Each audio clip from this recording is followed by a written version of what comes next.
अभी आपको बताएं, इजराइल और फलस्तीन ने इतवार की शाम मिस्र की सालिसी में गजा में जंग बंदी पर इत्तफाक कर लिया।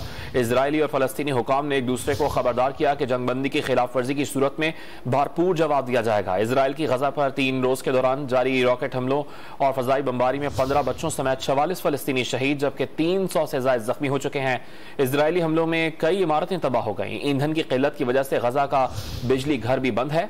उधर गजा की सूरत हाल पर अक़वाम मुत्तहिदा की सलामती कौंसिल का इजलास भी आज होगा। सलामती कौंसिल के बंद कमरा इजलास में रूसी हमलों पर भी बहस की जाएगी। अभी आपको बताएं, इजराइल और फलस्तीन ने इतवार की शाम मिस्र की सालिसी में गजा में जंग बंदी पर इत्तफाक कर लिया। इजरायली और फलस्तीनी हुकाम ने एक दूसरे को खबरदार किया कि जंग बंदी की खिलाफ वर्जी की सूरत में भरपूर जवाब दिया जाएगा। इजराइल की गजा पर 3 रोज के दौरान जारी रॉकेट हमलों और फजाई बमबारी में 15 बच्चों समेत 44 फलस्तीनी शहीद जबकि 300 से ज्यादा जख्मी हो चुके हैं।